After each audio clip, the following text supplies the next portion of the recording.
سیدنا صدیق اکبر نے بھی یہی وصیت کی تھی کہ میرا جنازہ پڑھ کے پھر حضور کے سامنے لے جانا اور سلام عرض کرنا۔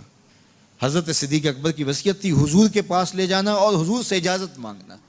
اجازت مل جائے تو قدموں میں دفن کر دینا ورنہ جنت البقیع میں۔ تو حضرت علی المرتضیٰ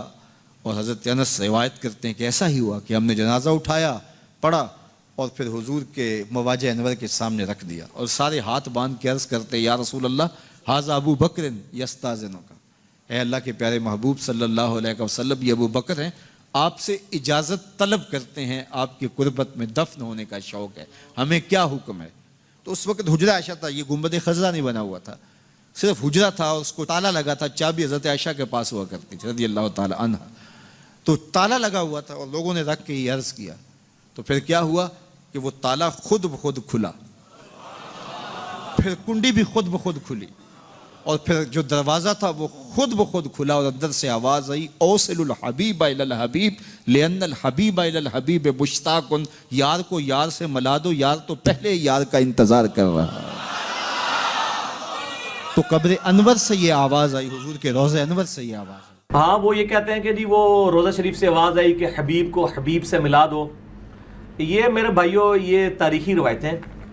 حدیث میں کہیں یہ موجود نہیں ہے، یہ بالکل جھوٹ ہے اور اس کا میں جھوٹ ہونا ثابت کروں گا۔ مجھے بتائیں کہ سیدنا ابو بکر صدیق رضی اللہ تعالیٰ عنہ کا یہ جو واقعہ کہتے ہیں اس میں الفاظ موجود ہیں کہ اگر نبی علیہ السلام کے روضہ شریف سے آواز آئی تو مجھے وہیں دفنا دینا، ادروائز مجھے مسلمانوں کے قبرستان میں دفنا دینا، ٹھیک ہے؟ یعنی سیکنڈ آپشن تو موجود تھا، کوئی ایشو تو نہیں تھا نا۔ اس سے بڑا ایشو تو سقیفہ بنی ساعدہ تھا جہاں پہ خلافت کے مسئلے میں اختلاف ہوا ہے۔ اس میں تو سیدنا ابو بکر صدیق نے نہیں کہا کہ ہم جاتے ہیں اور نبی علیہ السلام سے قبر مبارک پہ جا کے فیصلہ کروا لیتے ہیں کہ آپ کا وصی کون ہے۔ یہ تو مسئلہ ہی چھوٹا ہے، یہ تو ان کا ذاتی مسئلہ تھا اور اس کا سلوشن بھی انہوں نے خود دیا کہ آواز آئے تو ٹھیک، نہیں تو مجھے وہاں دفن کر، جہاں کوئی دوسرا سلوشن ہی نہیں ہے۔ اور آج تک سنی شیعہ تفریق امت کے اندر ہے، اس میں تو کوئی مشورہ نہیں دیا۔ پھر اما عائشہ رضی اللہ تعالیٰ عنہ اسی مبارک حجرے میں 47 ایئرز تک حیات رہی ہیں، 58 ہجری میں فوت ہوئی ہیں۔ جنگ جمل کے لیے جب نکلی ہیں وہ تو ہوپ پہ جب کتے بھونکے تو ان کو خیال آیا کہ مجھے واپس جانا چاہیے، نبی علیہ السلام سے مشورہ کر لیتی قبر مبارک پہ۔ ان کے تو کہیں دماغ میں یہ وسوسہ بھی نہیں تھا کہ یہ بھی کوئی کمیونیکیشن ہوتی ہے۔ بالکل جھوٹا واقعہ ہے اور اس کا جھوٹ ہونا میں ثابت کرتا ہوں صحیح بخاری سے۔ صحیح بخاری کے اندر سیدنا عمر کی شہادت کے اوپر جو ڈیٹیلڈ حدیث موجود ہے، کوئی 7-8 صفحوں کی۔ ہمارا ریسرچ پیپر 5B واقعہ کربلا کا حقیقی پس منظر 72 صحیح الاسناد حدیث کی روشنی میں اس کے سٹارٹ میں میں نے وہ حدیث ڈالی ہوئی ہے۔ سیدنا عمر فاروق رضی اللہ تعالیٰ عنہ کا جب زخم لگے اس کے بعد کچھ دن وہ زندہ رہے۔ بخاری میں یہ پورے منوان اسی طریقے سے الفاظ موجود ہیں۔ جب ان کو یہ یقین ہو گیا کہ وہ دودھ پیتے تھے تو وہ آنتوں کے رستے نکل جاتا تھا کہ اب میں جانبر نہیں ہوں گا اس تکلیف کی وجہ سے، انہوں نے اپنے بیٹے کو بلا کے کہا کہ بیٹا ام المؤمنین سیدہ عائشہ کے پاس جاؤ اور ان کو کہنا کہ عمر بن خطاب کہتا ہے، یہ نہ کہنا کہ امیر المومنین کہتا ہے۔ I am no more امیر المومنین، میں اب امیر المومنین نہیں ہوں۔ 6 رکنی کمیٹی بنا دی ہے،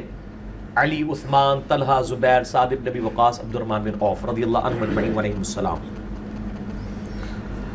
تو یہ کہنا عمر بن خطاب، کہیں وہ اس کو اولو الامر منکم یعنی خلیفہ وقت کا حکم سمجھ کے نہ قبول کریں، کہنا عمر عرض کرتا ہے کہ وہ اپنے 2 ساتھیوں کے ساتھ دفن ہونا چاہتا ہے۔ تو سیدنا عمر کو چاہیے تھا، وہ کہتے ہیں کہ میرے پہلے تو پریسیڈنٹ سیٹ ہو چکا ہے کہ حضرت ابوبکر کے لیے بھی آواز آئی تھی، میرے لیے بھی آ جائے گی، تو میری بھی میت جا کے وہاں رکھ دینا۔ سر جھوٹ کے پاؤں نہیں ہوتے، یہ صحیح بخاری میں ہے، ٹھیک ہے جی۔ تو خیر ان کو وہ یہ 5B ریسرچ پیپر دے، میں ان کو حدیث کا نمبر بھی بتا دوں، پیچھے سے لا کے 5B دے، اٹھے 5B اتنے پڑھے میں پیچھے یہ پڑھا ہے، بلکہ یہ 5B میں مجھے میں یہ نہ کہ نمبر ہی کوئی نہیں ہے، میں نمبر ہی دس دے میں انہوں 5B میں یہ پورا آپ کی جو شہادت کا واقعہ ہے نا، صحیح بخاری میں 3700 پوری 3700 نمبر حدیث ہے، 3700 بخاری شریف میں سیدنا عمر کی شہادت کا پورا واقعہ۔ اور ایک اس کا اور طریق ہے 7207، بخاری میں 2 ہیں، 3700 7207 انٹرنیشنل نمبر کے مطابق، ٹھیک ہو گیا جی۔ اب سیدنا عمر کی جب وہ وہاں پہ جا کے خواہش کا اظہار کیا گیا تو سیدہ عائشہ نے کہا میں نے وہ جگہ اپنے لیے رکھی ہوئی تھی، آج میں عمر کو اپنے پہ ترجیح دیتی ہوں، اور پھر سیدنا عمر کو وہاں پہ دفن کیا گیا۔ یہاں پہ تو کوئی پریسیڈنٹ سیٹ نہیں تھا، ہونا چاہیے تھا کہ اگر ایک پریسیڈنٹ سیٹ تھا اس کے مطابق عمل کیا جاتا، وہ ہے ہی بھی اٹھا ہے، کچھ نہیں تھا، ٹھیک ہے۔ اور اس کو سپورٹیو ایک اور حدیث ہے جو صحیح بخاری کے اندر موجود ہے، وہ بھی ریسرچ پیپر میں 5B کے اندر، میں اس کا نمبر، کیونکہ میں اب یہ فی البدی گفتگو کر رہا ہوتا ہوں تو بعض اوقات وہ چیزیں جو ہے نا وہ ذہن میں نمبر نہیں ہوتے ہیں، اس لیے میں وہ حدیث آپ کو من نوعاً بتا دوں کہ اس کا نمبر کون سا ہے۔ ہاں جی، صحیح بخاری کے اندر موجود ہے اور صحیح مسلم کے اندر بھی موجود ہے۔ صحیح بخاری میں ہے 3677، صحیح مسلم میں 6187، اور ہمارے ریسرچ پیپر پہ 04 نمبر ہے، جو پچھلی تھی وہ 03 نمبر تھی۔ کہ عبداللہ ابن عباس کہتے ہیں کہ میں سیدنا عمر کی میت کے پاس بیٹھا ہوا تھا اور لوگ زارو قطار رو رہے تھے اور حضرت عمر کی میت پہ ان کے لیے تعریفی کلمات کہہ رہے تھے کہ جی آپ کے اسلام کو یہ فوقیت ملی، یہ ہوا، رومن پرشین امپائر گر گئی۔ کہتے ہیں اتنے میں ایک شخص میرے پیچھے آیا، اس نے اپنی کونی کا سہارا میرے کندھے پہ لیا اور اس نے مجھے کہا سیدنا عمر کی میت کو مخاطب کر کے کہ اے عمر، مجھے یقین تھا کہ تم اپنے 2 ساتھیوں کے ساتھ جا ملو گے، کیونکہ میں نے نبی صلی اللہ علیہ وآلہ وسلم سے اکثر یہ سنا تھا کہ میں ابو بکر اور عمر فلاں جگہ گئے، میں ابو بکر اور عمر نے یہ کیا، میں ابو بکر اور عمر داخل ہوئے، میں ابو بکر اور عمر وہاں سے نکلے علیہم السلام اجمعین۔ تو مجھے یقین تھا کہ آپ اپنے 2 ساتھیوں سے جا ملیں گے، مراد یہ کہ آپ ان کے ساتھ ہی دفن ہوں گے اور فوراً کنزیکٹو بعد اب آپ کو وہاں پہ ایک مقام ملنے والا ہے۔ تو سیدنا ابن عباس کہتے ہیں میں نے جب مڑ کے دیکھا تو سیدنا علی تھے جو یہ تعریفی کلمات سیدنا عمر کے لیے کہہ رہے تھے رضی اللہ تعالیٰ عنہ علیہ السلام، اور یہ ملتا جلتا خطبہ نہج البلاغہ میں بھی موجود ہے۔ میرا مسئلہ نمبر ہے 162A،